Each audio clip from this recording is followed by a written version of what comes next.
夢で불른 내 걸어요 내 몸을 더운 내 걸어요 새물러라는 내 걸음엔 걸어요 내내 불르는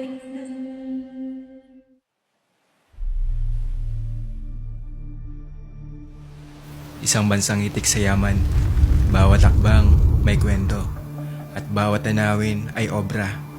Ito ang Pilipinas, bayan na dapat ipaglaban. Sa paglalakbay, may bagong nadidiskubre.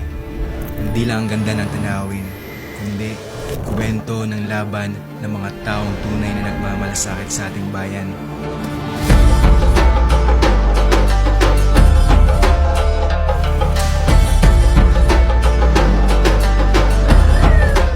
Ang mahusay sa Pilipinas na citao, napapalihas sa samsumod niya. Samsumod niyo hato, marunsamod niyo sa hato, Ang kalimiyay Pilipinas, kayo maganda.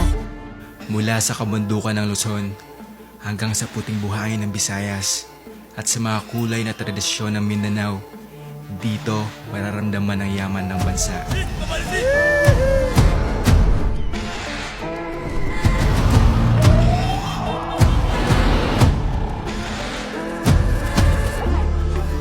Pero ang totoong ganda ng Pilipinas, hindi lang nakita sa mga isla, kundi sa katapatan ng mga nag-aalaga nito.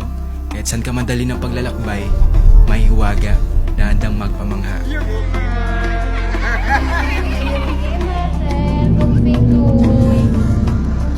Sa bawat lugar, huminga ang mga kwento ng pag-asa at pagsisikap ng pusong handang magsakripisyo para sa isang mas maliwanag na bukas. Yung asin tibuok, iba yung lasa niya. Galing sa hirap, galing sa mabigat na trabaho, malalasahan nila yung unique na pagkagagawa ng asin.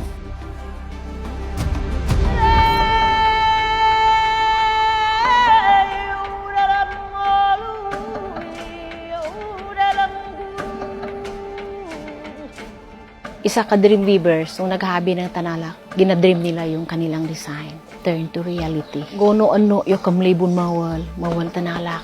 Gono no kamlibon de kan hulungan. That's why South Cotabato tinawag nila ng the land of the dream weaver.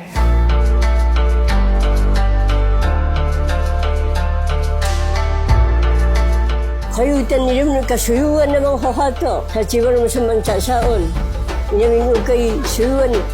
Naman maantaw dulistaw, wali-ali abin. Hato, Lanchon, Steven Chi.